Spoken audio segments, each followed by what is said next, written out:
Hello, welcome to the Soul Traveler podcast. I'm your host, Gunleen, a life coach, rapid transformational therapist, ancestral healer, psychic medium, intuitive channel, and writer.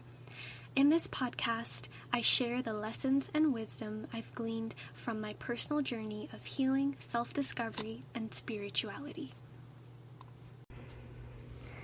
In this episode, we are talking about the 5 most common inner child wounds. As you listen to this, bear in mind that you could have experienced one or more of these, and note that these are presented in no particular order. So first, we have the lack of emotional safety. This is common in households where the parents or caregivers may have been physically present but emotionally absent. In other words, they may have provided for you financially, but emotionally there was no safe space created for you to freely express how you were feeling. This lack of emotional safety is often due to the caregivers being caught up in marital or family conflict of their own, or having addictions which preoccupy their mind to the point where they're not able to regulate themselves to show up for the child in a safe, caring, and non-judgmental way. It can also be due to caregivers repeatedly shutting down the child's self-expression. This kind of conflict, emotional absence, or dismissal can be traumatizing for a child's nervous system.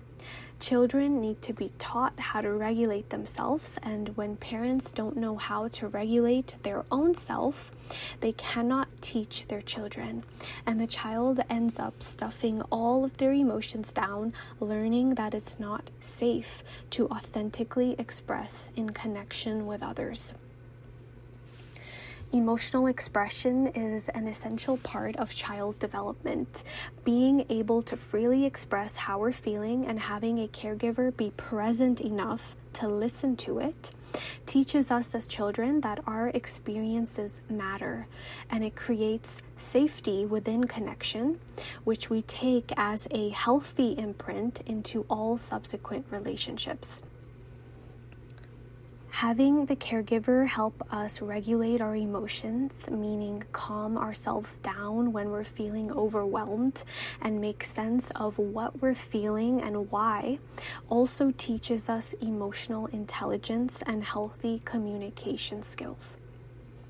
When we don't get this, it vastly impacts our ability to handle difficult feelings, as well as our ability to feel safe when connecting with other people.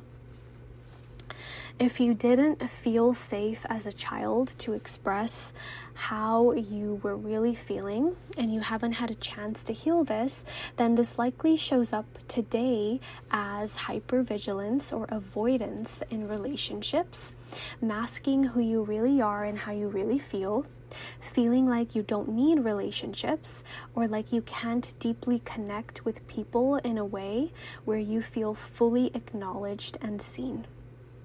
You may have had long-standing friendships, but you still don't feel fully known or seen by your friends because it wasn't safe for you to open up about your feelings as a child, so you learned to display a certain persona that kept you feeling accepted and safe when in relationship with others, but it leaves you feeling unknown and unseen by people for who you really are.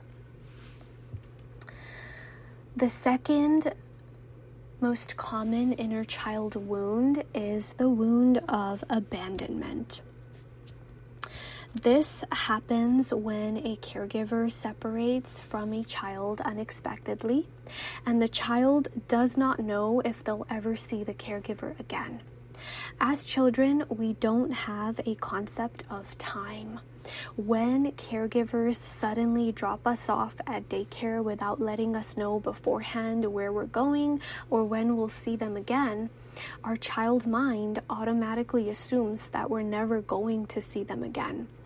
Because as children, we're dependent on the caregiver, and our identity and survival are tied to them.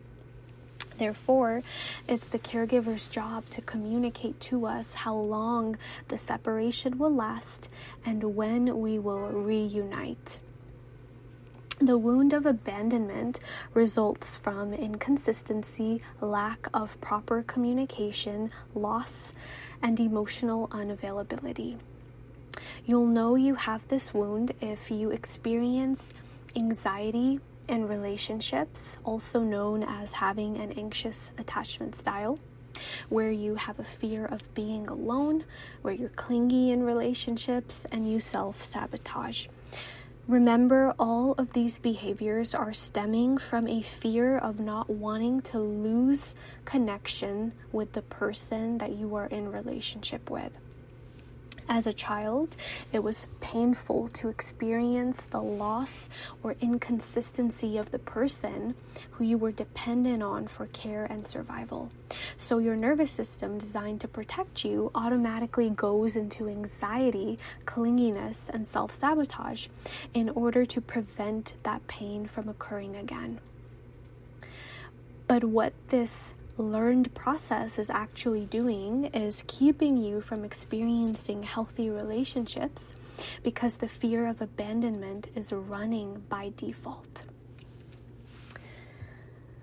Number 3 is the wound of shame and rejection.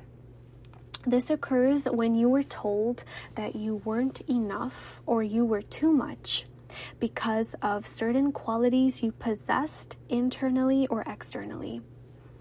This could be linked to caregivers who were overly critical of your body image, appearance, personality traits, public conduct and manners, how you dressed, how you spoke, who you became friends with, your grades in school, talents and abilities you possessed. Basically, anything that made you feel unacceptable created a wound of shame and rejection.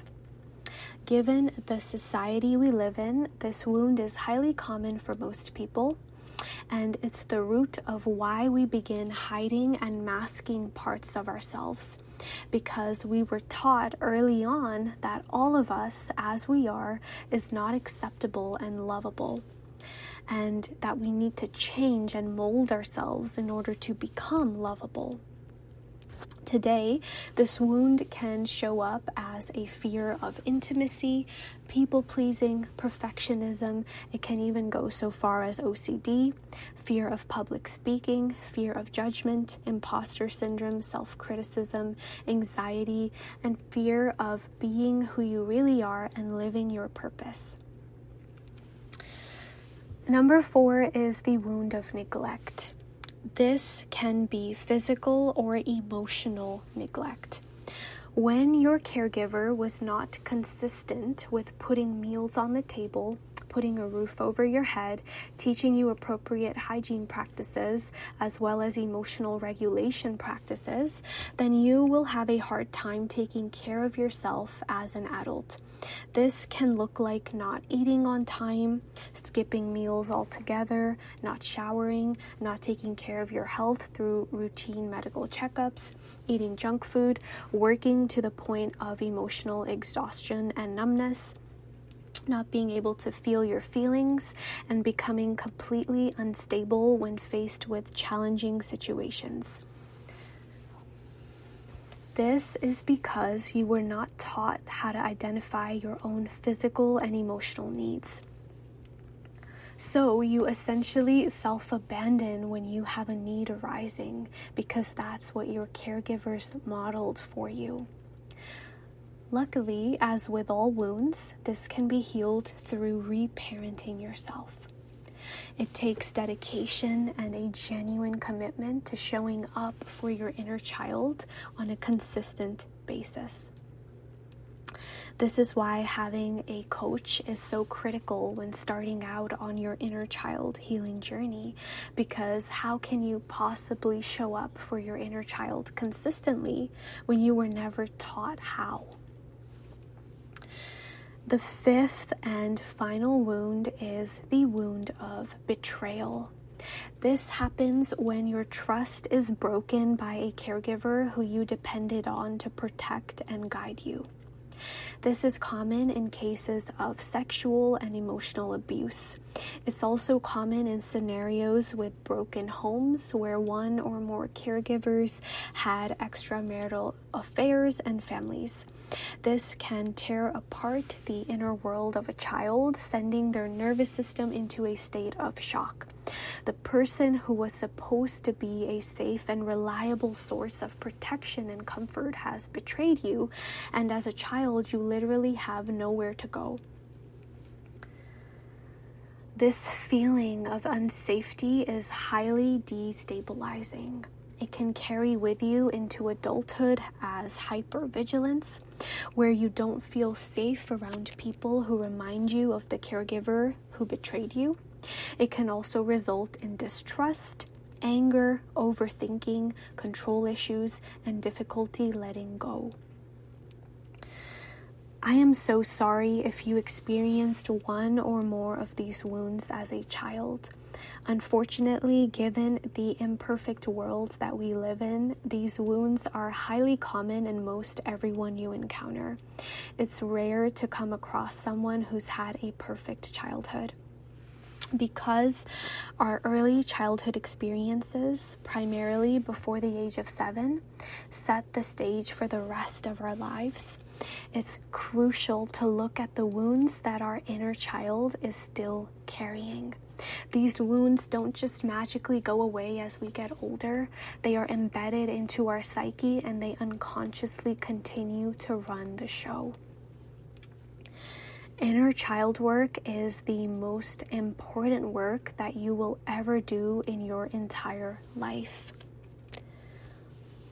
Once you look at and heal the experiences that shaped your life changes for the better. Speaking from experience, it's one thing to become aware of the wounds you're carrying, and it's quite another to do the work to heal them.